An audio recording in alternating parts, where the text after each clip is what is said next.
Hey hello everyone, once again welcome back to your channel Krida Kshetra. कैसे हैं आप लोग? आई होप आप लोग बहुत अच्छे होंगे, फिट होंगे, फाइन होंगे और जहां होंगे स्वस्थ होंगे। तो दोस्तों, आज हमारा यूपी के एलटी के सिलेबस के अकॉर्डिंग हमारा 3rd यूनिट है, जहां पे हम लोग ऑर्गेनाइजेशन एंड एडमिनिस्ट्रेशन के बारे में डिस्कशन करेंगे कि हमारा ऑर्गेनाइजेशन क्या होता है, प्लस एडमिनिस्ट्रेशन एंड सुपरविजन क्या होता है, फिजिकल एजुकेशन के बारे में जानेंगे। यहाँ पे हम लोग इस यूनिट में हम लोग रिक्रिएशन, टूर्नामेंट हमारा, और हमारा जैसे कि हमारा जो बजट है और प्लस कह सकते हैं हमारा जो पाठ्यक्रम है, इन सब के बारे में डिस्कशन करेंगे। बट आज हम लोग सिर्फ इस यूनिट में, इस पार्ट में मतलब ऑर्गेनाइजेशन के बारे में और एडमिनिस्ट्रेशन के बारे में समझेंगे कि हमारे ये दोनों हैं क्या, हमारे फिजिकल एजुकेशन में इनका क्या महत्व है, इनकी क्या नीड है। ओके, तो चलो सबसे पहले स्टार्ट करते हैं, जानते हैं कि हमारा ऑर्गेनाइजेशन क्या है। What is organization? तो ऑर्गेनाइजेशन वर्ड जैसा कि जानते होंगे, ऑर्गेनाइजेशन जो वर्ड है हमारा, इसका अगर हिंदी में वर्णन करें, हिंदी में अनुवाद करें तो हिंदी में मतलब होता है संगठन। क्या होता है? संगठन। तो संगठन से अर्थ क्या लेते हो आप? संगठन मतलब क्या होता है? संगठन किसको कहते हैं? संगठन में सब समझ गए होंगे कि संगठन क्या होता है, कि एक कह सकते हैं कि जब किसी एक काम को करने के लिए जब कोई व्यक्ति क्या होता है, कोई एक विशेष काम करता है किसी उद्देश्य को ध्यान में रखकर, और उसे संपन्न करने के लिए क्या करता है, एकत्रित होते हैं, तो उस संगठन, उसे क्या होते हैं, संगठन कहते हैं। मीन्स कह सकते हैं कि कई जो ग्रुप होता है, व्यक्तियों का जो समूह होता है, और उस समूह का गोल क्या हो, टारगेट क्या हो, एक ही लक्ष्य हो, एक ही उद्देश्य हो, उस काम को पूरा करने के लिए लोग वहाँ पे एकत्रित हुए हो, तो वो संगठन कहलाता है। अब ऑर्गेनाइजेशन सोचोगे तो ऑर्गेनाइजेशन आप दो तरीके से ले सकते हो। एक ऑर्गेनाइजेशन होता है जैसे कि हम लोग घर में कोई फेस्टिवल फंक्शन कर रहे हैं तो वो भी हो सकता है, पार्टी ऑर्गेनाइज कर रहे हैं। बट यहाँ पे हम लोग किसकी बात कर रहे हैं? संगठन की बात करें। किसकी? संगठन, जो क्या होता है कि विशेष उद्देश्य को सम्मुख रखकर योग्य व्यक्तियों के द्वारा क्या होता है, किया जाता है, और यही संगठन कहलाता है। ठीक है, मीन्स किसी भी कार्य को सफलतापूर्वक संचालित करने के लिए क्या होता है कि विभिन्न जो होते हैं, विभिन्न तरीके की योग्य व्यक्तियों की आवश्यकता पड़ती है, उनके समूहों की आवश्यकता पड़ती है, तो उसे हम लोग संगठन कहते हैं। ठीक है, तो अब यहाँ पे जैसा दिया गया है, organization is a process of defining and grouping of activities of the enterprise and the establishing of authority relationship among them. तो इसका मतलब क्या हुआ दोस्तों? संगठन क्या होता है कि संगठन एक ऐसी प्रक्रिया, एक ऐसा प्रोसेस है जिसके अंतर्गत हम लोग व्यवसाय के कार्यों को परिवर्तित और वर्गीकृत करते हैं।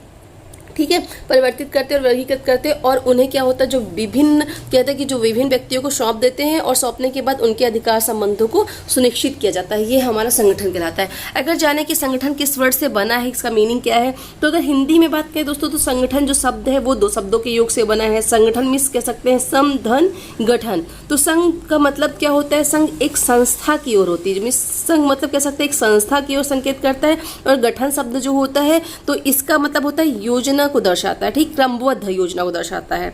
तो समझे, संगठन मीन्स क्या होता है? संघ का मतलब हो गया कोई एक संस्था, और गठन का मतलब हो गया क्रमबद्ध योजना को दर्शाता है। तो इस प्रकार हम कह सकते हैं कि संगठन एक संस्था की क्रमबद्ध योजना है। ठीक है, क्या है? एक क्रमबद्ध योजना है, और संगठन का प्रथम संघ शब्द जो है संघ है, तो जो कि संस्था की ओर संकेत करता है। समझ गया?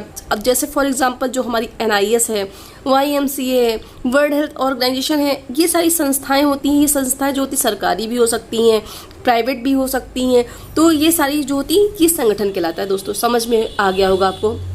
अगर बात करें ऑर्गेनाइजेशन, तो ऑर्गेनाइजेशन जो है किस वर्ड से बना है, तो ऑर्गेनाइजेशन जो है दोस्तों, ऑर्गेनाइजेशन जो वर्ड की उत्पत्ति है वो हमारे ऑर्गेनिज्म वर्ड से हुई। किसके वर्ड से हुई? ऑर्गेनिज्म वर्ड से हुई।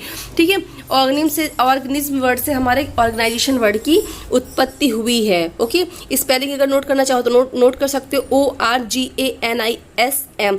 तो इसका जो इससे ऑर्गेनाइजेशन की उत्पत्ति ऑर्गेनिज्म वर्ड से हुई, जिसका आशय अगर पूछे, आशय क्या होता है, उद्देश्य क्या होता है, तो कह सकते हैं कि इसका जो आशय होता है, इसका आशय होता है परस्पर जो है एक साथ मिलकर काम करना। हमारा क्या कहलाता है? ऑर्गेनिज्म कहलाता है। मीन्स फॉर एग्जाम्पल अगर हम अपने बॉडी का लेते हैं, जैसे हमारा शरीर है, और हमारे शरीर की जो समस्त हमारी जो बॉडी पार्ट्स हैं, हमारी जो एक्टिविटी है, बॉडी का मीन्स कहते थे कोऑर्डिनेशन है, संचालन है, ये सब किस पे डिपेंड करता है? हमारे ब्रेन पे डिपेंड करता है। हमारा ब्रेन क्या होता है? कंप्यूटर का काम करता है, CPU कह सकते हैं। जो ब्रेन होता है वो सब कुछ क्या करता है? संचालित करता है हमारी एक्टिविटीज़ को, इन सब चीज़ों को क्या करता है कि संचालित करता है। तो वैसे ही कह सकते हैं संगठन जो होता है, जो होती व्यावसायिक संस्था के जो विभिन्न विभाग होते हैं, उनको क्या करता है? संगठित करता है। जैसे कि हमारे कोई भी विभाग हो सकता है, क्रय विभाग होता है, वित्त विभाग होता है, कर्मचारी विभाग होता है, और जो होता है ये सारे संगठन के अंतर्गत आते हैं, जो लोगों के साथ रहने से ही इसमें काम होता है। लोगों के साथ रहने पे ही सामर्थ्य पैदा होती है, लोगों के साथ कोई संगठन कहते हैं। ठीक है, अब अगर बात करें हम लोग संगठन के बारे में, और अगर एग्जाम्पल के बारे में बात करें कि हमारे शारीरिक शिक्षा में जो होता है संगठन के बारे में अगर बात करें, तो शारीरिक शिक्षा में संगठन अगर देखें तो दोस्तों फिजिकल एजुकेशन में खेलकूद और शारीरिक शिक्षा के क्या होते हैं, विभिन्न कार्यक्रमों का सफल आयोजन करना,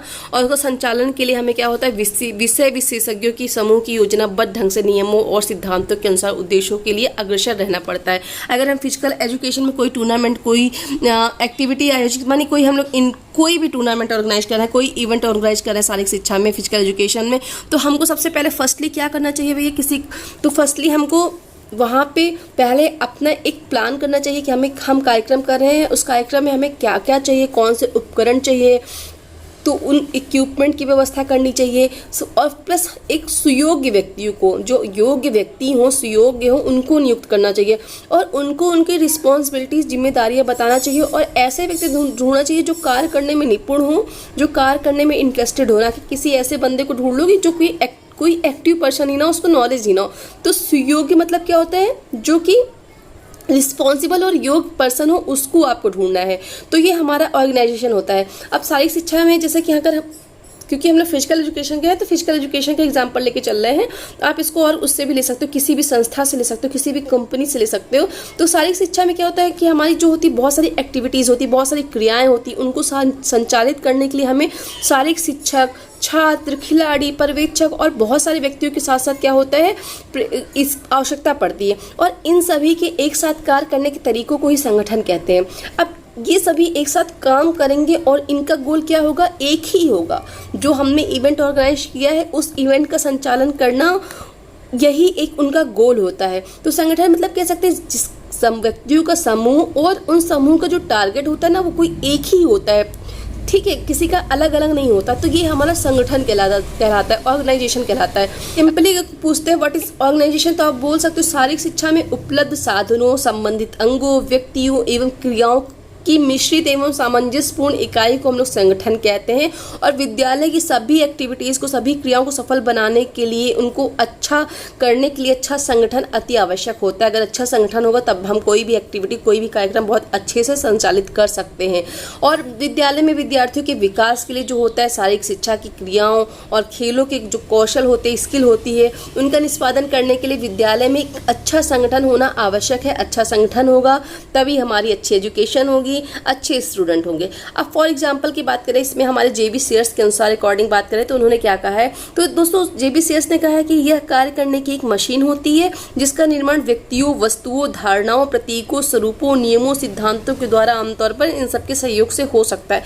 मीन्स कुल मिला के कोऑर्डिनेशन कहा है, चाहे वो मशीन के द्वारा हो, व्यक्तियों के द्वारा हो, वस्तुओं के द्वारा हो, ठीक है, स्वरूपों के द्वारा, नियमों के द्वारा, ये सारी चीज़ों को इन्होंने क्या कहा है, संगठन माना है।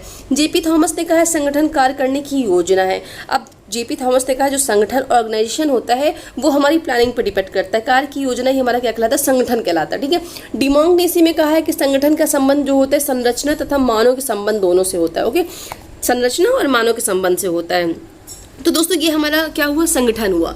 अगर संगठन की बात करें तो संगठन जो होता है हमारे फिजिकल एजुकेशन में जो शारीरिक शिक्षा के उद्देश्य को प्राप्त करने के लिए दोस्तों इसकी व्यवस्था करना बहुत इंपॉर्टेंट होता है। इसकी व्यवस्था करनी चाहिए और एक विशेष पर्टिकुलर उद्देश्य के लिए करना चाहिए, एक ढांचा तैयार करना चाहिए, एक संरचना तैयार करनी चाहिए। संगठन का ऐसा साधन होना चाहिए जिसमें किसी भी कार्य को सफलतापूर्वक करने के लिए कुछ योग्य जो व्यक्ति हैं, कुछ योग्य कार्यकर्ताओं की आवश्यकता होती है और किसी भी कार्य के लिए जो योजना बनाई जाती है उसे संगठन कहते हैं। और विकास की दिशा में बनी किसी भी रुकावट, किसी भी कार्य को संपन्न जो होता है संगठन के माध्यम से ही किया जा सकता है। ओके, आई होप आप संगठन समझ गए होंगे हमारा संगठन क्या है, ऑर्गेनाइजेशन क्या है। ठीक है, सिंपली अगर कोई पूछता संगठन क्या है, सिंपल एक लैंग्वेज में कह सकते हो किसी भी कार्य को सफलतापूर्वक संचालित करने के लिए विभिन्न और योग्य व्यक्तियों के समूह को संगठन कहते हैं। बस हो गया, और इस डेफिनेशन से आप सब कुछ समझ सकते हो। ठीक है, अब हम बात करते हैं हमारा एडमिनिस्ट्रेशन के बारे में। एडमिनिस्ट्रेशन का मतलब क्या होता है दोस्तों, प्रशासन। ठीक है, प्रशासन होता है। तो प्रशासन क्या है, प्रशासन के बारे में बात करते हैं। तो administration is a concern with the management of things as well as with human relationships, the better working together of people, in fact more concerned with human being and less the intimate things. तो अब यहाँ पे कहा गया है दोस्तों, जो हमारा ये एडमिनिस्ट्रेशन में प्रशासन होता है वो वस्तुओं के साथ साथ क्या होता है, जो हमारी मानवीय जो साधनों की व्यवस्था से संबंधित जो भी होते हैं उनका भी ध्यान रखता है। मीन्स कह सकते हैं व्यक्तियों के मिलजुल कर और अच्छा कार्य करने से संबंधित होता है। ठीक है, सिर्फ यहाँ पे क्या है, इसका जो प्रशासन का मतलब क्या है, सिर्फ जो होता है ये सिर्फ मानवीय साधनों का नहीं आकलन करता है, ये क्या करता है व्यक्तियों के साथ मिलजुल कर और कार्य करना नहीं, अच्छा कार्य करने से संबंधित होता है। और इसका जो संबंध बोले तो मानवीय सजीवों से ज़्यादा क्या होता है, अपेक्षाकृत अधिक इसका अमानवीय वस्तुओं से कम होता है। मीन्स कह सकते हैं जो प्रशासन होता है इसका जो महत्व है, इसका जो संबंध है मानवीय और सजीवों से अपेक्षाकृत कहते हैं अधिक है, और जो हमारा अमानवीय वस्तुओं से कम होता है। जो भी मानवीय वस्तुएं उनसे ज़्यादा होता है और जो अमानवीय वस्तुएं हैं उनसे कम होता है। ओके, तो ये हमारा क्या कहता है, प्रशासन कहलाता है। मीन्स कह सकते हैं फिजिकल एजुकेशन में बात करें, अगर शारीरिक शिक्षा में यदि प्रशासन का प्रयोग सही तरीके से नहीं किया जाए दोस्तों, तो हमें भी किसी भी उद्देश्य की प्राप्ति आसानी से नहीं हो सकती। क्योंकि संगठन के अगर क्षेत्र की बात करें तो संगठन में प्रशासन के ही माध्यम से हम लोग एक रूप, एक शैली, एक रूप, एक योजना का प्रयोग करके तैयार कर सकते हैं। अगर संगठन से बाहर निकाल दिया जाए तो, अगर प्रशासन को बात करके प्रशासन को संगठन से बाहर निकाल दिया जाए तो क्या होता है, ये दोनों बिल्कुल संगठन जो होता है महत्वहीन हो जाएगा, इसका कोई महत्व नहीं रहेगा। मीन्स कहते हैं दोनों एक ही पहिए के दो पहलू हैं। संगठन के बिना प्रशासन जो है इसका कुछ भी महत्व नहीं है, तो इसको हम लोग निकाल नहीं सकते, संगठन के साथ इसको लगाना जरूरी है। उद्देश्यों की पूर्ति के लिए प्रशासन जो होता है हमारा मानवीय व्यवहारों का मार्गदर्शन करता है और ये अमानवीय व्यवहारों को बिल्कुल महत्व नहीं देता है। दोस्तों संगठन चाहे किसी भी प्रकार का हो, ठीक है, कोई भी हो, ठीक है, संगठन किसी भी प्रकार का, किसी भी लेवल का क्यों ना हो, परंतु उसके उद्देश्य की प्राप्ति के लिए, उसके उद्देश्य की पूर्ति के लिए मनुष्य का जो व्यवहार होता है वो सबसे ज़्यादा इंपॉर्टेंट होता है। आपका जो बिहेव है भाई, अगर हमने पर्यवेक्षण कोई आयोजन किया है, मैनेजमेंट कर रहे हैं, ऑर्गेनाइजेशन कर रहे हैं, तो हमारा अगर बिहेव अच्छा नहीं होगा तो सब कुछ बेकार हो जाएगा। तो सबसे इंपॉर्टेंट क्या होता है, व्यवहार ही जिम्मेदार होता है। अब प्रशासन किसी भी कार्यक्रम को सही तरीके से करना है तो उसका जो है आयोजन करना होता है, जिसके कारण हमारा अध्ययन अध्यापन दोनों ही क्रियाएं उत्तम और सुचारू रूप से चलती हैं। दोस्तों जो ये प्रशासन वर्ड है वो शारीरिक शिक्षा की कार्यक्रमों को सुचारू रूप से चलाने के लिए प्रशासन की आवश्यकता होती है, जैसा कि आप समझिए। और शारीरिक शिक्षा के कार्यों को अलग अलग विभागों में विभक्त भी किया गया है और उनकी जो अलग अलग जो पदाधिकारियों की जो जिम्मेदारियां दी गई हैं, अलग अलग डिपार्टमेंट में अलग अलग व्यक्तियों को उनकी योग्यता के अकॉर्डिंग नियुक्ति दी गई है। तो ये सब हमारे किस पे डिपेंड करता है, प्रशासन पर डिपेंड करता है। ठीक है, तो अगर प्रशासन की बात करें, प्रशासन किस वर्ड से लिया गया है, तो दोस्तों प्रशासन जो होता है वो लैटिन शब्द है। ठीक है, कौन सा वर्ड है, लैटिन शब्द है। लैटिन शब्द प्रशासन से लिया गया है। ठीक है, प्रशासन से लिया गया, जिसका अर्थ अगर बात करें, जिसका अर्थ होता है कि मामलों को प्रबंधित करने के लिए इसका यूज करते हैं और लोगों की देखभाल करना, उनकी देखभाल करना और काम की व्यवस्था करना, एक क्रमबद्ध तरीके से मैनेजमेंट करना, ये सब प्रशासन होता है। और प्रशासन को समूह गतिविधि के रूप में परिभाषित किया जा सकता है, क्योंकि जिसमें क्या होता है, हमारे जो लक्ष्य होते हैं, उद्देश्य होते हैं, उनको प्राप्त करने में हमें सहयोग मिलता है, महत्व मिलता है प्रशासन के द्वारा। प्रशासन का यूज करने से हमें इसका महत्व मिलता है। ठीक है, प्रशासन जो होता है कि सिंपली कह सकते हैं कि प्रशासन क्या है, कि प्रशासन वह साधन होता है, क्या होता है, प्रशासन वह साधन होता है जिसके द्वारा किसी संगठन या संस्था का सुचारू रूप से संचालन किया जा सकता है। इतना नोट करना इंपॉर्टेंट है, बाकी पढ़ने की जरूरत नहीं, इतना नोट करना। प्रशासन क्या होता है, प्रशासन वह साधन है जिसके द्वारा किसी संगठन या संस्था का सुचारू रूप से संचालन किया जाता है, चाहे वह संगठन हो, शासकीय हो, सामुदायिक हो, शैक्षिक हो, औद्योगिक हो, किसी भी प्रकार का हो। इस दृष्टिकोण से हमारा प्रशासन का संबंध जो होता है किसी भी संस्था या संगठन के अंदर प्रत्यक्ष अप्रत्यक्ष रूप से काम करने वाले व्यक्तियों के समूह तथा उनकी जो एक्टिविटीज, जो उनकी क्रियाएं होती, उनका जो योगदान होता है, उनका जो कोऑर्डिनेशन होता है, उसी में रहता है। यही हमारा क्या कहलाता है, प्रशासन कहलाता है, एडमिनिस्ट्रेशन कहलाता है। अभी जो प्रशासन है इसमें E.H. लिंटन शाही ने कहा है दोस्तों कि प्रशासन जो होता है साइकिल के समान चलने वाली एक प्रोसेस है, एक प्रक्रिया है, जिसमें हम लोग क्या करते हैं, निम्नलिखित क्रियाओं का समावेश करते हैं। ठीक है, पहला क्या होता है, पहला मान लेते हैं हम लोग कि, एक सेकेंड में बताती हूँ, 1 सेकेंड। मान लीजिए यहाँ पे हमने एक सर्किल बनाया, इस सर्किल को हमने प्रशासन बोल दिया, ये हमारा प्रशासन है। ओके, अब प्रशासन को हमको क्या करना, कैसे चलाना, पहला हमारा हो जाएगा कार्यक्रम को तैयार करना। ठीक है, कार्यक्रम तैयार करना, फिर हमारा आ जाएगा कि हम लोग कार्यक्रम तैयार करें, फिर कार्यक्रम के बारे में हम लोग फिर यहाँ पे करेंगे, निर्णय लेंगे, संबंध बनाना रखेंगे, संबंध रखना इंपॉर्टेंट होता है, कार्यक्रम की जानकारी देना इंपॉर्टेंट होता है और कार्यक्रम की जानकारी रखना इंपॉर्टेंट होता है। तो इन्होंने क्या कहा है लिंटन शाही ने कि प्रशासन जो होता है एक साइकिल के समान चलने वाली प्रोसेस है। मानिए साइकिल का व्हील है तो उसी के समान चलने वाली प्रोसेस है जिसमें हमारी ये सारी एक्टिविटीज आती हैं। प्रशासन हो गया भैया, प्रशासन में यहाँ पे हमने कार्यक्रम को तैयार किया, कार्यक्रम को तैयार करने के बाद हमने संबंध रखना शुरू किया, भैया किससे क्या काम करवाना है, फिर निर्णय लिया, निर्णय लेना हो गया, फिर यहाँ पे कार्यक्रम की जानकारी दिया और यहाँ पे कार्यक्रम की जानकारी रखना। तो ये लिंटन शाही ने कहा है कि साइकिल के पहिए के समान हमारा प्रशासन होता है जिसमें हम लोग क्या करते हैं, निम्नलिखित क्रियाओं का समावेश होता है और उन समावेश को पूरा करने के लिए हमें एडमिनिस्ट्रेशन की भी आवश्यकता होती है और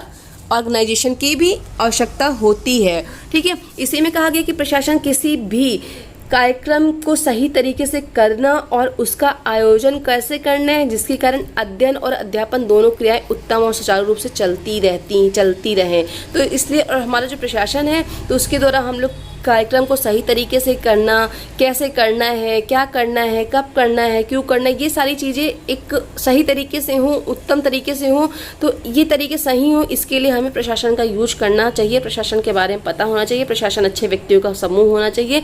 तो ये हमारा प्रशासन होता है। होप आप लोग समझ गए होंगे। प्रशासन में कह सकते हैं सारी शिक्षा में यदि प्रशासन का प्रयोग सही तरीके से नहीं होता है तो हम अपने उद्देश्य को प्राप्त नहीं कर सकते हैं। ठीक है, ये इंपॉर्टेंट है, बस आपको समझना है, बाकी इससे ज़्यादा बहुत ज़्यादा क्वेश्चन नहीं आते हैं कि आपको बहुत इससे आना है।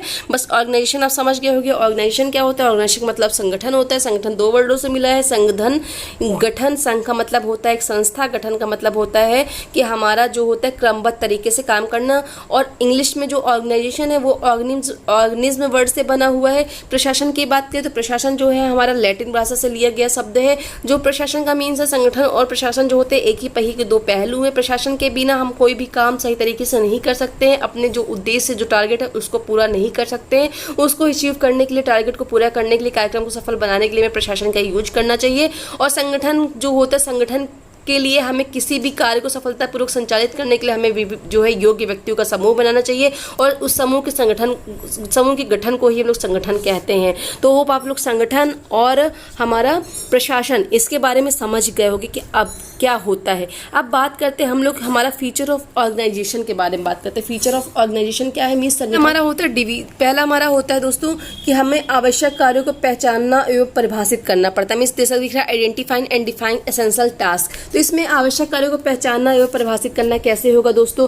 सबसे पहले हम लोग क्या करेंगे, सर्वप्रथम जो होती कोई संस्था है और उस संस्था के जो सभी कार्य है उन कार्यों को हम लोग क्या करेंगे, परिभाषित करेंगे। जिन्हें क्रियान्वित करना है उन कार्यों को परिभाषित करते समय संस्था का जो उद्देश्य है, उद्देश्य को ध्यान में रखना चाहिए। और बिना उद्देश्य को ध्यान में रखे कोई एक्टिविटी नहीं हो सकती कि उसका एम क्या है, उस एम को ध्यान में रखना है। और उस एम को पूरा करने के लिए हमें क्या करना चाहिए कि जो हमारे ग्रुप है उसको डिवाइड करना चाहिए। ग्रुप को डिवाइड करके सबको जो होता है कि जो सही काम है, किसको कौन सा काम करना है, वो सही व्यक्ति को, सही कर्मचारियों को देना चाहिए, उनकी योग्यता के अकॉर्डिंग उनको देना चाहिए। उनको उसी अकॉर्डिंग अलग अलग डिपार्टमेंट में विभाजित करना चाहिए और उनके अधिकार और दायित्व को निर्धारित करके उनको सौंपा जाना चाहिए। ये हमारा होता है, क्या होता है, आवश्यक कार्यों को पहचानना एवं परिभाषित करना, identifying and defying essential task. ठीक है, जैसे कि संस्था का कोई उद्देश्य होगा, भाई उद्देश्यों की पूर्ति के लिए हमें क्या करना चाहिए, उद्देश्यों की पूर्ति के लिए लक्ष्यों की प्राप्ति तो हमें क्या करना चाहिए, कार्यों का जो कार्य है उसका वर्गीकरण करना चाहिए, उन कार्यों को पहचानना चाहिए और उनको भली बात स्पष्ट करना चाहिए। भाई अगर आप एक एम्प्लॉय रख रहे हो उसको बताना पड़ेगा कि आपको ये काम है, ऐसे करना है, भली बात स्पष्ट करना होगा कि आपका ऐसा काम है। ठीक है, करना संगठन का एक विशेष लक्षण होता है, समझ गए। दूसरा हमारा क्रियाओं का समूहीकरण, means grouping of all activities. जब क्रियाएं पहचानी जा चुकी हैं, उनका वर्गीकरण हो गया है और उन्हें स्पष्ट रूप से उन्हें परिभाषित भी किया जा चुका है, तो अब क्या करना है, अब उन्हें समूहीकरण करना है। मीन्स अर्थात क्या कह सकते हैं, समूहीकरण मतलब इकट्ठा करके एक समूह में रखा जाता है, जिसे हम श्रेणीबद्ध क्रिया कहते हैं, श्रेणीबद्ध क्रमबद्ध के साथ श्रेणीबद्ध किया जा सकता है। और कहते हैं कि विशिष्टीकरण के लाभ को पूरी तरह से उठाया जा सकता है। सामूहिकरण का लाभ केवल क्या कहते हैं, विशिष्टीकरण ही नहीं होता दोस्तों, जो होता है हमारा कोऑर्डिनेशन होता है, कंट्रोलिंग होता है उसको प्रभावपूर्ण बनाने में जो होता है मदद करता है। और जो समूहीकरण होता है उसका एक लाभ और भी होता है दोस्तों, वह यह होता है कि हमारा मानवीय और भौतिक जो साधन होते हैं सर्वश्रेष्ठ उपयोग और सरलता के साथ हो जाता है। और जो क्रिया समूह रहता है उसमें समानता, समान लक्षण ध्यान में उनका रखा जाता है, उनके साथ मतभेद नहीं होता। जैसे बाजार की समानता ले लो, निर्माण की प्रबंधता ले लो, कार्यों और उपकार्यों में समानता ले लो, ये सारी चीजें इसके अंतर्गत आती हैं।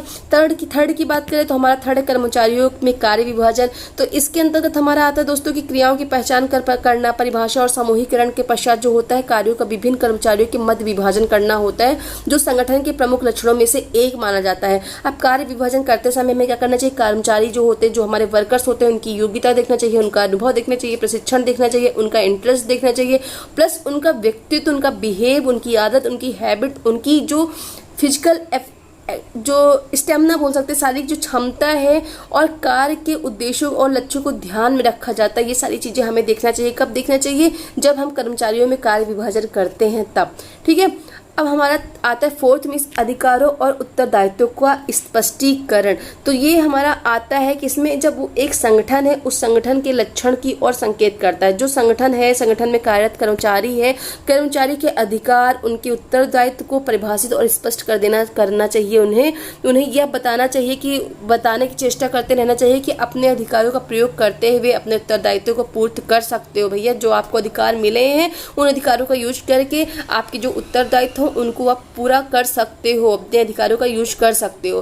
फिफ्थ हमारा लास्ट आता है समन्वय, मीन्स कोऑर्डिनेशन, जो कि मोस्ट इंपॉर्टेंट है। कहते हैं कि जो होता है ऑर्गेनाइजेशन में संगठन की प्रक्रिया का अंतिम क्रिया होता है, अंतिम रूप होता है, जो विभिन्न विभागों के कार्यों के संबंध में समन्वय करना, कोऑर्डिनेशन करना, कार्य के सफलतापूर्वक संपन्न कराने के लिए बहुत ही इंपॉर्टेंट होता है दोस्तों। जो कोऑर्डिनेशन होता है, कोऑर्डिनेशन पे पूरी संस्था क्या होती है, एकजुट होती है, एक साथ होती है, उसमें एकात्मकता होती है, एक गोल होता है, एक टास्क होता है, और विभिन्न विभागों के क्या होते हैं मध्य संबंधों को परिभाषित करके पूरी संस्था को एक कड़ी में पिरोकर सबके साथ चलने की प्रक्रिया कहलाती है, क्या, कोऑर्डिनेशन कहलाती है। ओके, तो आपको समझ में आएगा जो हमारे फीचर्स ऑफ संगठन की जो विशेषताएं थी, फीचर ऑफ ऑर्गेनाइजेशन। अब बात करते हैं हम जो हमारा है संगठन के तत्व, जो एलिमेंट्स ऑफ ऑर्गेनाइजेशन। तो एलिमेंट ऑफ ऑर्गेनाइजेशन दोस्तों क्या है, पहला आता है डिवीजन ऑफ लेबर, मीन्स कार्य विभाजन करना। अब कार्य विभाजन करना जैसे कि आप समझ गए, इसको 5 तरीके, पहले तो जानते हैं कि एलिमेंट ऑफ ऑर्गेनाइजेशन कितने टाइप की होती है, इसको 5 टाइप में डिवाइड करते हैं, याद रखना 5 टाइप में डिवाइड करते हैं। पहला है हमारा डिवीजन ऑफ लेबर, फिर ऑब्जेक्टिव, फिर coordination, authority of responsibility and communication. Division of labour जैसा कि समझ गए होंगे, कार्य विभाजन। अब संगठन का जब कार्य विभाजन और अधिकार सौंपने में लगभग क्या होता है कि ये दोनों एक पर्यायवाची हो गया, मतलब मानो पर्यायवाची वर्ड है, जो क्या करता है कार्य विभाजन, यदि संगठन एक आवश्यक तत्व के रूप में उभर कर आया है, और निसंदेह आश्चर्य नहीं होना चाहिए क्योंकि एक निर्माण, जो संस्था का निर्माण हुआ है, उसमें जो होता है उत्पादक विभाग, वित्त विभाग, विपणन विभाग, कार्मिक विभाग, कोई भी विभाग हो सकता है। तो इसका आधार क्या होता है, कार्य विभाजन ही तो है दोस्तों। इन विभागों के उपक्रमों में जो हमारे उपक्रमों के अकॉर्डिंग ही जो उप विभाग है उनमें विभक्त किया जाता है। जैसे कि अगर हम बात करें तो हमारा अगर उत्पादन विभाग हो जाए, क्रय विभाग हो जाए, स्टोर विभाग हो जाए, लागत विभाग हो जाए, लेखन विभाग हो जाए, टूल्स है, इक्विपमेंट्स है, उनकी मरम्मत करना है, ये सारे कोई भी विभाग हो सकता है। हमारा एजुकेशन हो सकता है, बुक किताबों का हो सकता है, कोई भी हो सकता है, उप विभाग हो सकता है। तो उसमें क्या होता है, कार्य के विभाजन के माध्यम से ही विशिष्टीकरण आसान हो जाता है, जिससे समय और श्रम और धन की बचत हो जाती है। तो हमें अकॉर्डिंग जो होता है काम जो होता है, डिवीजन जो होता है जरूरी करना चाहिए। हर एक डिपार्टमेंट को अलग अलग, हर सबका स्टोर अलग अलग, वहाँ पे जो हमारे लिए जो इस व्यक्ति हैं, जो कर्मचारी हैं, उसके अकॉर्डिंग वहाँ पे करना चाहिए। तो ये डिवीजन कहलाता है हमारा। अब ऑब्जेक्टिव की बात करें, ऑब्जेक्टिव में जैसा कि उद्देश्य क्या होता है, संगठन अपने उद्देश्य को स्पष्ट करता है और उसकी व्याख्या भी करता है दोस्तों। यह जो होता है पूर्व निश्चित होता है, ठीक है, पूर्व निश्चित होते हैं, और ये क्या करता है, संगठन क्रिया को सरल और उपयोगी बनाते हैं और एक योग प्रबंधन विभागीय उद्देश्य की पूर्ति के लिए अत्यधिक सहायक होता है।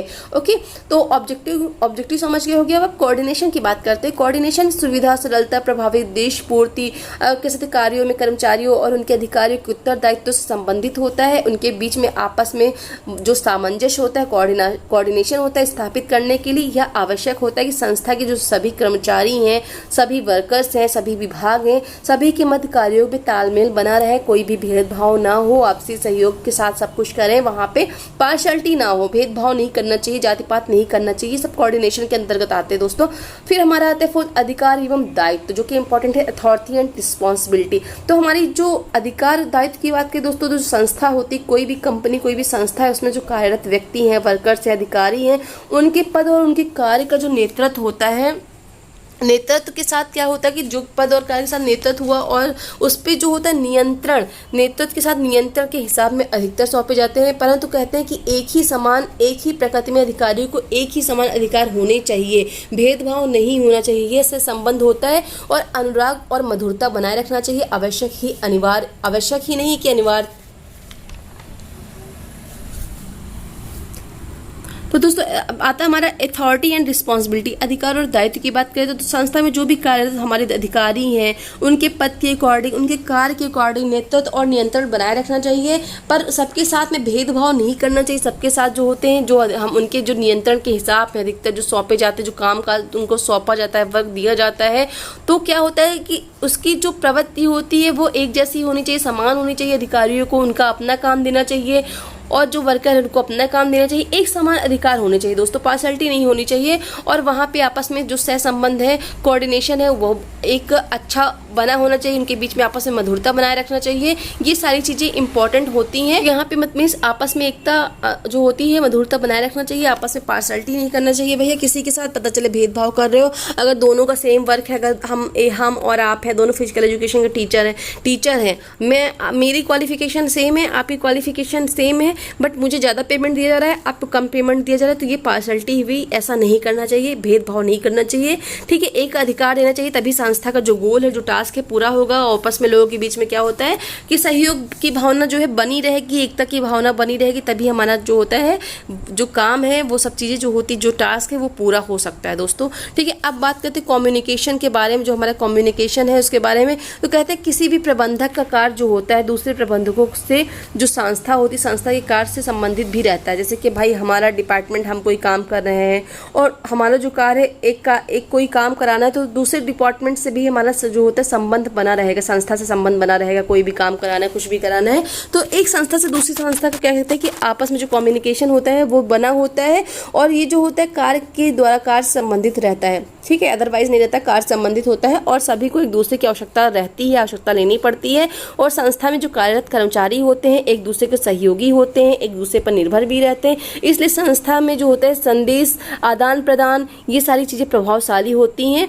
और इनका होना भी आवश्यक है। ठीक है, तो ये हमारा क्या हो गया, कम्युनिकेशन। ठीक है, मीन्स संदेश वाहन कह सकते हैं। तो जैसा कि जानते हैं कि हमारा कोई काम है तो एक जगह से नहीं हो रहा भैया, हमको दूसरी संस्था से भी कांटेक्ट कर रहे हैं, उसको भी हमारी जरूरत पड़ रही है, हमें भी उसकी जरूरत पड़ रही है, तो इसलिए हम लोग कहते हैं संस्था के साथ संदेश का आदान प्रदान, ये सारी चीज़ें हमारी होती रहती हैं। तो ये हमारा कम्युनिकेशन कहलाता है। ओके, अब हम बात करते हैं, हमारा जो अगला है पॉइंट क्या है,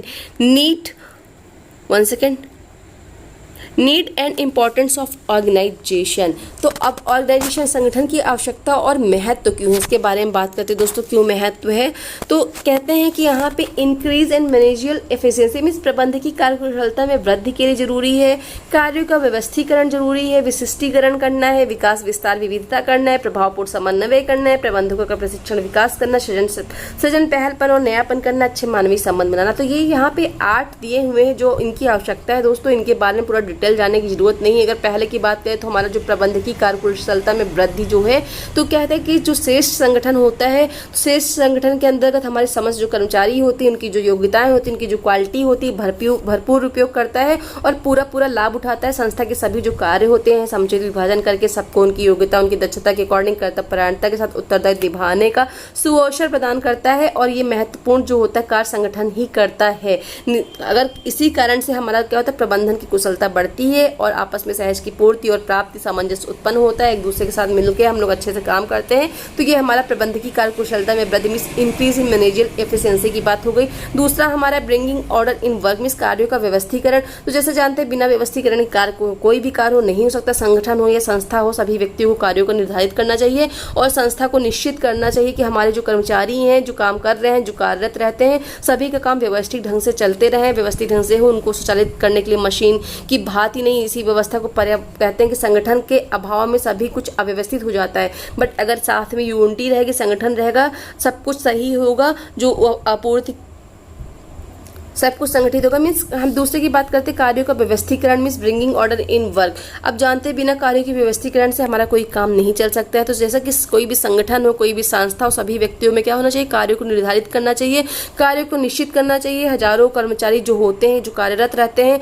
कार्यरत रहते हुए भी क्या करते, सभी काम व्यवस्थित ढंग से चलते रहते हैं और एक चलते रहना चाहिए। इसके लिए आपको उनका जो वर्क है बिल्कुल व्यवस्थित ढंग से बनाना चाहिए और व्यवस्थीकरण से करना चाहिए। ये हमारा दूसरा होता है। तीसरा हमारा होता है विशिष्टीकरण, मीन्स जो अगर बात करें विशिष्टीकरण की तो इसमें बात करते हैं दोस्तों स्पेशलाइजेशन, मीन्स तकनीकी ज्ञान में वृद्धि के बारे में। तो इसमें कहा गया कि नए नए जो अनुसंधान हो रहे, रिसर्च हो रही, खोज हो रही, जो वैज्ञानिक प्रगति हो रही, रहन सहन का ऊंचा दर्जा हो रहा है, भौतिक जो संसाधन तुलनात्मक रूप से कमी आ रही है, मांग की अत्यधिक अधिकता हो रही है, तो ये सारी चीजें विशिष्टीकरण की आवश्यकता का अनुभव किया जाता है यहाँ पे। तो इसका है कि कार्य विभाजन इसका आधार होता है, इससे कुशलता और दक्षता में वृद्धि होती है और चतुर्मुखी विकास का मार्ग सरल और सुलभ हो जाता है इसके द्वारा, विशिष्टीकरण के द्वारा। देन हमारा है विकास, विस्तार और विविधता, ग्रोथ, एक्सपेंशन एंड डाइवर्सिफिकेशन। तो इसके अंदर हम बात करते हैं तो दोस्तों एक संगठन का क्या होता है, संगठन विकास, विस्तार, विविधता को संगठन निर्माण का आधार मानता है। ढांचा ऐसा हमारे निर्मित करना चाहिए जिससे कि क्या हो सके कि स्वयं की विकास के अवसर उपलब्ध हो सके, विस्तार के पोर खुले हो, विविधता हो, स्थान प्राप्त हो, संरचना उत्पादन में विविधता लाने के लिए समुचित अवसर दे सकती है। कुल मिलाकर कह सकते हैं कि संगठनात्मक जो सिद्धांत होते, सिद्धांतों का जो विवेकशील क्रियान्वयन हो, किसी भी औद्योगिक और व्यावसायिक संस्था को लगातार बढ़ने के लिए प्रोत्साहित करते रहना चाहिए, मोटिवेट करते रहना चाहिए। यही विकास का द्योतक हो सकता है, विकास के लिए फायदेमंद हो सकता है। ठीक है। फिर हमारा आता है प्रभावपूर्ण समन्वय। फिर से वहां पे कोऑर्डिनेशन की बात आ गई। संगठन हो या संस्था हो तो संगठन इस और अपनी भूमिका निवाह करता है कि संगठन जो की संरचना जो हो, विभिन्न विभागों, उप विभागों, स्थितियों, क्रियाओं, कार्यों, कर्मचारियों, अधिकारियों, कर्तव्यों के मध्य समन्वय स्थापित हो, कोऑर्डिनेशन हो, तभी हमारा बड़ा ही उनका योगदान रहेगा। इससे क्या होती है, हमारे जो संस्था की कुशलता बढ़ती है, हमारे उद्देश्य की पूर्ति में मदद मिलता है और लक्ष्य प्राप्ति में भी बहुत ही इजी होता है, सहज प्रोसेस हो जाती है, हम लोग लक्ष्य की तरफ जल्दी बढ़ जाते हैं कोऑर्डिनेशन के द्वारा। ठीक है। फिर आता है हमारा training and development of manager, प्रबंधकों का प्रशिक्षण और विकास। अब इसके अंदर अगर बात करें दोस्तों, प्रशिक्षण क्या होता है, सबका जो होता है एक कहते हैं अपरिहार्य होता है। तो प्रशिक्षण जो होता है संगठन का काम होता है। अगर हम कोई काम कर रहे हैं तो हमें ट्रेनिंग देते हैं, पहले हर काम के लिए ट्रेनिंग दी जाती है। अगर आप कोई जॉब करने जा रहे हो, किसी भी फील्ड में जा रहे हो तो आपकी ट्रेनिंग चलती है, ट्रेनिंग शिप चलती है, ट्रेनिंग करते हो आप। ठीक है। तो वहाँ पे क्या होता है, प्रबंधकों को उनकी कुशलता के अकॉर्डिंग, दक्षता के अकॉर्डिंग उनको ट्रेनिंग देना चाहिए। जो प्रशिक्षित कर्मचारी हैं उनको जो हम उनके संपूर्ण जो है कार्यों को शीघ्रतापूर्वक उनको जो होता है सिखाना चाहिए ताकि वो अपने काम को अपने अंदर आत्मसात कर सके, उनको क्या करना है क्या नहीं करना है, उनका जो क्रियान्वयन है सफलतापूर्वक बनाना चाहिए।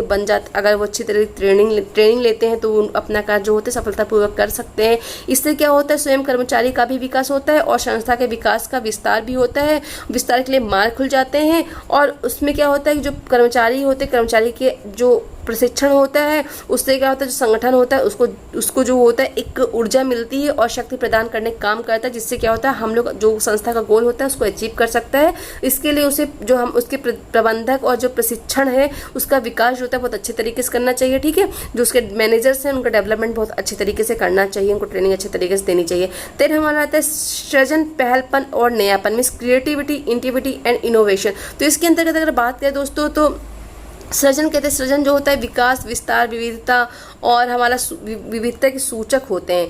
अगर पहलपन की बात करें इंटिटेटिव की, तो इसमें जीवन होने का सबूत होता है दोस्तों, जो स्वयं ही कुछ कर गुजरने की प्रेरणा, उत्साह से मिश्रित संदेश को आगे भेजने बढ़ने देना और जीवन का उदाहरण होता है, नयापन लाना। और एक जज्बा होता है कि इस बात की ओर इंगित करता है दोस्तों कि संस्था का कर्मचारी वह कुछ करना चाहता है जो अब नहीं होता रहा है, जो कभी नहीं होता रहा है। वो अगर कोई संस्था का व्यक्ति है वो चाहता है करना या कर रहा है, तो उसे उस नएपन के माध्यम से क्या होता है, वह यह साबित करना चाहता है दोस्तों कि प्राचीनता सदैव क्या होती है, स्वर्ण मीन्स कह सकते हैं old is not always gold नहीं होता है, तथा नएपन जो होता है, नया जो पन होता है वो कार्य में सजीवता लाएगा, उत्पादन एवं स्वयं की जो गुणवत्ता होती, गुणवत्ता लाएगा, उत्पादन लागत कम करेंगे, जिससे हमें कार्यों का जो तालमेल है उसके साथ जो हमारा सहयोग है और अच्छा वातावरण है, इन सब का निर्माण होगा। तो सृजन के लिए प्रेरणा होनी चाहिए, प्रेरणा सृजन का सजग होता है। जैसे कि पता है कि आपको हमेशा कुछ इनोवेट करते रहना चाहिए, नया करना चाहिए, नयापन लाना चाहिए, जिससे हमारा क्या हो सके, जो संगठनात्मक जो कार्यवाही इन सब का जो होता है वो क्या बोल सकते हैं कि हम लोग इनका जो होता है ग्रोथ हो सके, इनको नई दिशा मिल सके, तो ये यहाँ पे होता है। देन हमारा लास्ट बढ़ता है बेटर ह्यूमन रिलेशनशिप। तो फिर से यहाँ पे अच्छे मानवीय संबंध आ गए दोस्तों। तो यहाँ पे क्या होता है, सबको एक साथ देखना चाहिए, बिना भेदभाव की दृष्टि नहीं देखना चाहिए, भेदभाव को दूर रखना चाहिए, आनंददायक माहौल होना चाहिए। और यहाँ पे संगठन में, ये संस्था में कोई ताने पाने वाला सिस्टम नहीं होना चाहिए, ताना नहीं देना चाहिए, ठीक है। एक यूनिटी होनी चाहिए, कह सकते हैं सिंपली तरीके से। तो होप आप समझ गए होंगे ये हमारा क्या है कि संगठन के आवश्यक महत्व के बारे में हम लोगों ने जाना। ओके, अब बात करते हैं हम शारीरिक शिक्षा के संगठन के लिए जो हमारे जो मौलिक दर्शन का महत्व है, क्या होता है, मीन्स कह सकते हैं। तो पहला अगर नोट करना चाहो तो नोट कर सकते हो, शारीरिक शिक्षा में संगठन का क्या होता है, अस्थिरता होनी चाहिए संगठन में। शारीरिक शिक्षा में योजनाओं को सही तैयार होना चाहिए, तैयार ना होना और प्राध्यापक वर्ग में तनाव होना, ये सारी चीज़ें जो होती है शारीरिक शिक्षा के संगठन के लिए मौलिक दर्शन का महत्व। दोस्तों अब बात करते हैं हम लोग शारीरिक शिक्षा के संगठन के लिए मौलिक दर्शन का महत्व, ठीक है। शारीरिक शिक्षा के संगठन में एक प्रशासन के लिए मौलिक दर्शन बहुत ही आवश्यक होता है दोस्तों, क्योंकि शारीरिक शिक्षा में मौलिक दर्शन के अभाव में निम्नलिखित बातें हो सकती हैं। फॉर एग्जाम्पल, शारीरिक शिक्षा के संगठन में अस्थिरता होना, शारीरिक शिक्षा में योजनाओं को सही तरीके से तैयार न करना, प्राध्यापक वर्ग के बीच तनाव होना, वातावरण प्रभावित होना, आपसी तालमेल अच्छा नहीं होना, आपसी संदेह एवं भ्रम पैदा होना, कर्मचारियों की कार्यकुशलता का अभाव होना, असंतुष्टि या प्रसन्नता का माहौल होना, समस्त क्रियाकलापों को सही समय पर संपन्न न करना, ये सारी चीज़ें शारीरिक शिक्षा में यदि शिक्षक जो है विद्यालय के दर्शन के अनुसार कार्य करते हैं तभी वे सफलता प्राप्त कर सकते हैं दोस्तों। नहीं तो शारीरिक शिक्षा के दर्शन उन उद्देश्यों के बिना शारीरिक शिक्षा के कार्यों को कोई भी संगठन हो वो क्रमशीलता से नहीं चलाया जा सकता, नहीं आ सकती है। तो इसके लिए हमें क्या होना चाहिए, जो शारीरिक शिक्षा का जो दर्शन है उसके बारे में मीन्स कह सकते हैं कि नॉलेज होना इंपॉर्टेंट है, ठीक है। शारीरिक शिक्षा में संगठन के जो उद्देश्य होते हैं वो क्या होते हैं दोस्तों, तो शारीरिक शिक्षा में संगठन का जो उद्देश्य होता है दोस्तों वो निम्नलिखित होता है। पहला तो होता है छात्रों और खिलाड़ियों को शारीरिक विकास कराना चाहिए, छात्रों और खिलाड़ियों के मानसिक विकास पर जोर देना चाहिए, छात्रों और खिलाड़ियों को सामाजिक विकास पर जोर देना चाहिए, छात्रों और खिलाड़ियों के नेतृत्व का विकास करना चाहिए। और जो हमारा संगठन है, संगठन का उद्देश्य क्या होता है, लचीला संगठन होना चाहिए, योजना लचीली होनी चाहिए। शारीरिक शिक्षा के जो टीचर होता है, जो शिक्षक होता है, उसको स्टूडेंट की जो रुचियां हैं, इंटरेस्ट है, उनकी आवश्यकताओं को ध्यान में रखकर कार्यक्रम को तैयार करना चाहिए। और शारीरिक शिक्षा को जो संगठन इस प्रकार का होना चाहिए ताकि उसके प्रत्येक सदस्य एवं जो समस्त साधनों का उपयोग पूरी तरह से कर सके, ठीक है। और शारीरिक शिक्षा का कार्यक्रम या कह सकते हैं संगठन ऐसा होना चाहिए जिसमें सभी जो कर्मचारी गण हैं एक दूसरे के साथ मिलकर काम कर सके, उनके बीच में आपस में अच्छा सामंजस्य कोऑर्डिनेशन हो, ठीक है। और जनतांत्रिक जो विधियां हैं, शारीरिक शिक्षा के विकास में संबंधी योजनाएं हो, उनका कार्यक्रम बनाया जाए, जनतांत्रिक विधियां होनी चाहिए दोस्तों। और शारीरिक शिक्षा में प्रत्येक जो कार्यकर्ता होते हैं उनकी योग्यताएं, उनकी सीमाएं जो होती हैं उनको ध्यान में रखकर ही सहयोगी कार्यक्रम बनाने चाहिए। और कहें तो शासन संबंधी अगर जो भी योजनाएं होती हैं, जो भी कार्यक्रम बनाए जाते हैं, उसमें भी शारीरिक शिक्षा का क्या होता है, मौलिक दर्शन के अनुरूप होना चाहिए, बिना मौलिक दर्शन के नहीं होना चाहिए। और शारीरिक शिक्षा संबंधी जो अगर बात करें, संपूर्ण भावना मूल रूप से नैतिकता पूर्ण होनी चाहिए, आशावादी होनी चाहिए, सृजनात्मकता होनी चाहिए, कार्यक्रम से परिपूर्ण होनी चाहिए, ठीक है। अब शारीरिक शिक्षा में संगठन के बुनियादी कुछ सिद्धांत होते हैं, उनके बारे में बात कर लेते हैं। शारीरिक शिक्षा में जो बुनियादी सिद्धांत क्या क्या होते हैं दोस्तों, तो पहला होता है मानवीय तथ्यों का गठन होना चाहिए, दूसरा होता है मानवीय आधार, तीसरा विचार विमर्श, चौथा तालमेल, पांचवा अभिभावकों का सहयोग होना चाहिए। 5वां है अच्छा प्रशासन होना चाहिए। जो नेक्स्ट है हमारा लचीला प्रशासन होना चाहिए। 8वां है उचित उपकरणों का यूज होना चाहिए और सहयोग होना चाहिए। ठीक है, तो ये हमारा क्या हो गया, ऑर्गेनाइजेशन और एडमिनिस्ट्रेशन के बारे में इंफॉर्मेशन हो गई। अब हम लोग पर्यवेक्षण के बारे में जानेंगे अगले पार्ट में। पर्यवेक्षण क्या होता है, सुपरविजन क्या होता है, इसके बारे में जानेंगे दोस्तों। तो दोस्तों यहाँ पे ये हमारा ऑर्गेनाइजेशन और संगठन मीन्स हम लोगों ने आज ऑर्गेनाइजेशन और एडमिनिस्ट्रेशन के बारे में बात किया, इसके महत्व के बारे में बात किया, इसकी सारी शिक्षा में क्या महत्व है इसके बारे में जाना। होप आपको समझ में आया होगा दोस्तों। अगर नहीं आया होगा तो आप फिर से बता सकते हो, मैं और इजी लैंग्वेज में समझाने की कोशिश करूंगी। ठीक है, अब नेक्स्ट उसमें हम लोग पर्यवेक्षण के बारे में बात करेंगे। पर्यवेक्षण का अर्थ क्या है, सुपरविजन क्या है। ठीक है, सुपरविजन के बारे में बात करेंगे। तो संगठन क्या है आप समझ गए होगी। ऑर्गेनाइजेशन जो होता है ऑर्गेनिज्म वर्ड से बना है। संगठन जो होता है, संगठन जो है संगठन गठन वर्ड 2 वर्डों से बना है। संगठन क्या होता है, व्यक्तियों का समूह होता है। कहते हैं कि अगर किसी कार्य को सफलतापूर्वक हमें संचालित करना है तो उसमें हमें योग्य व्यक्ति चाहिए। उन योग्य व्यक्तियों के समूह को हम लोग संगठन कहते हैं। प्रशासन क्या है, प्रशासन के बारे में अगर बात करें तो किसी भी कार्यक्रम को सही तरीके से करने के लिए उसका आयोजन करना, उसके कारण और अध्ययन और अध्यापन दोनों की क्रियाओं को उत्तम सुचारू रूप से चलाना प्रशासन कहलाता है। और बिना संगठन के प्रशासन अधूरा है, बिना प्रशासन के संगठन अधूरा है। दोनों एक दूसरे कह सकते हैं एक दूसरे के साथ, एक दूसरे के पूरक, एक दूसरे के बिना अधूरे हैं संगठन और प्रशासन। तो आप इनका महत्व जान गए कि मैं सारी शिक्षा में संगठन और प्रशासन का क्या महत्व है। इसके बिना हम अपने टास्क को, अपने जो इवेंट होता है उसको सही तरीके से संचालित नहीं कर सकते, जिसमें हमें जो होता है अच्छे इक्विपमेंट, अच्छे जो काम करने वाले जो योग्य व्यक्ति हैं उन सब की आवश्यकता होती है। तो ये हमारा संगठन और हमारा प्रशासन के बारे में हुआ। नेक्स्ट पार्ट में हम लोग पर्यवेक्षण के बारे में पढ़ेंगे, मीन सुपरविजन के बारे में पढ़ेंगे। तो आप लोग को तब तक के लिए नमस्कार, आपका दिन शुभ हो। और कोई डाउट, कोई क्यूरीज हो तो आप पूछ सकते हो, कमेंट कर सकते हो। अगर चैनल पे पहली बार विजिट कर रहे हो तो चैनल को सब्सक्राइब कर देना, लाइक कर देना, वीडियो को शेयर कर देना और बेल आइकन पर प्रेस करके ऑल पर क्लिक कर देना ताकि आने वाली हर एक नोटिफिकेशन आपको मिल सके दोस्तों।